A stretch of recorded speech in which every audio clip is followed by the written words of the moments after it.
Makigsoon sa kasinatian sa mga mag-uuma, no?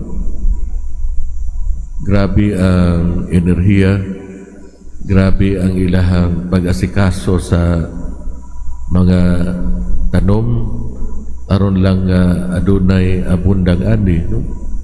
Pero ang dako nga challenge tungod kay gikan sa tinubdan barato kayong palit nga inigabot na diri sa mga merkado, nagpatong-patong na ang presyo, no? Gani one time nangutan ako kaning butong, no? Tagpila maning butong sa Surigao pa ko, tag 4 pesos ang palit sa punuan, no? Tapos kung ikay mukatkat 3 pesos na lang, no? Kung inigabot sa merkado tag 30 o 50 ang buok, no?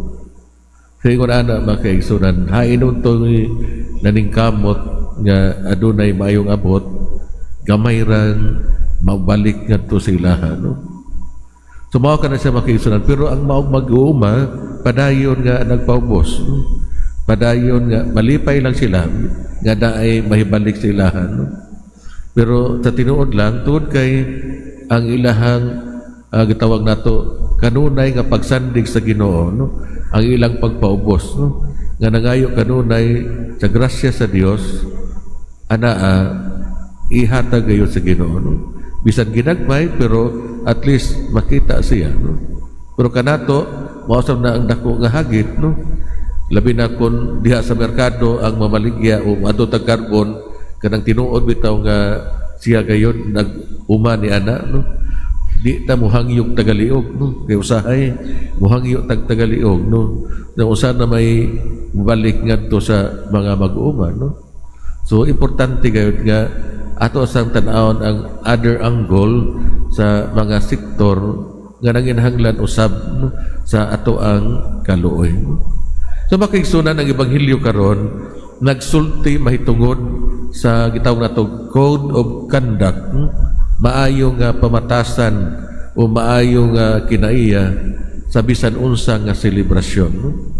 Kumbira man kana sa kasal, kumbira sa bunyag, kumbira sa adunay patay, no? Kumbira sa pista o anibersaryo, no? Unsa man ang ato ang mga kinaiya, unsa man ang ato ang mga batasan, atong ibutang makaigsunan sa sakto nga lugar ang atong kaugalingon. Ug ang pamatasan o kinaya mao ang pagpaubos. Ayaw adtog diretso sa inandam nga dapit o lugar o pinasidunggan nga mga dapit, no? Dili sa mga gi-reserve nga mga lingkuranan. Ang usa ka tawo dili niya ang kunon nga importante siya nga tawo, special o gikinahanglan kaayo.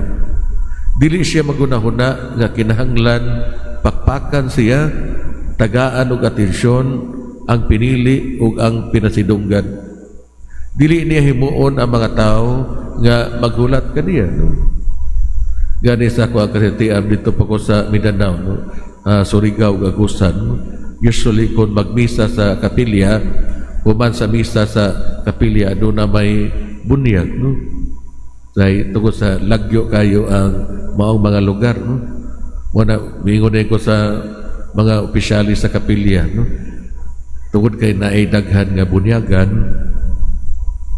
nga, kinsa may magpasaka sa pari, anang panahon na kinahanglan mga unuguna, no? Naamantay uban pa na mga lumilihok, na alagad, na liktor, no?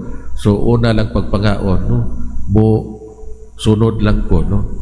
Dili na ko kinahanglan nga hulaton, no? Pero sahay ana ang magdungan og pagpangaon, no? Kay nindot magayod nga magdungan og pagpangaon, no? O lahi sad nga ikay hulaton, no? Mahuman ang misa alas 11, no? Ang bunyag mahuman og alas 12:30. Andito inigabot mo nagsiga ng mga mata sa mga tao, no? Hait kay tinan-awan sa imuha, no? So lisod, no? So total nga wa man ang kusina, no? Tuwa man itong abuhan, no?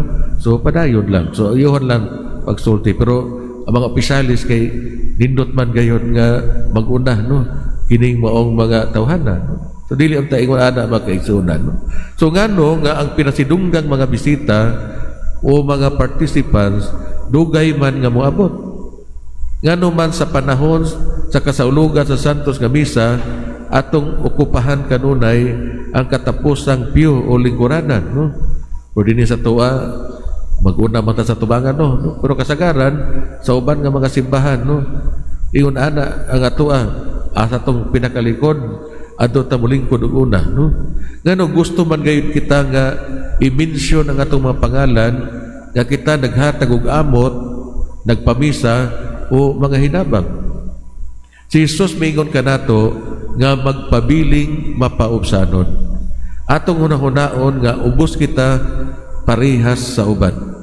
Kinahanglan makaambo kita nga parihas kita nga gilalang sa Ginoo, equally created by God with equal human dignity.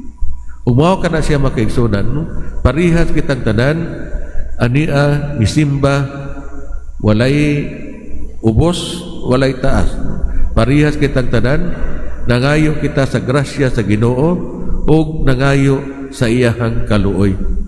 O sa ingon ang tao, dili gayud unahon ang kaugalingon. Ang tao dili gayud mapahangason. Kitang tanan mga yano nga mga sulugoon sa Ginoo. Manindot ang atong unang pagbasa sa basahon sa sirat. Nagkadayon. Sa magkadako ikawng tao, kinahanglan nga labi kang magpaubos. Unya ang Ginoo mahimuot kanimo. Ang gahom sa Ginoo dako o mapasidunggan siya kanila nga mga mapaubsanon, no? So mauna nga ito ang bantayan, no? Kaya kung bata ka, dali ra kayo, no? Kung magkaaway sila, dali ra kayo magkauli, no? Pero kung ang dako na nga anaa mag-away, porting dugaya, no? O pila pa kaadlaw, pila pa kabuwan, no? Magbungol, no? Tungod kay anaa ang garbo, no? Umaw ka na kung nagkadako ang tao, ang dako nga challenge ang pagpaningkamot nga magmapaubsanon. So mga igsuon kita ang mga ordinaryo nga magbalantay sa mga binuhat sa Dios. We are ordinary stewards of God's creation. Ang Ginoo maoy nagpahitabo sa tang mga butang, ang naghatag sa kalampusan, ug ang Ginoo maoy nagpataas kanato. Ang tinuod nga patinungungog nagagikan sa Ginoo. Ug karon kun kita tinuod nga mapaubsanon sa atong kaugalingon sa tubangan niya, then sigurado gayon nga pasidunggan kita sa Ginoo. Mao man gani makaigsunan kun ato ang tan-awon ang kinabuhi sa ato ang mga santos. Klaro kaayo, no? Nga sila nagkinabuhi nga adunay mga bililhong mga hiyas, lig-on nga pagtuo, paglaom ug manggiluyon.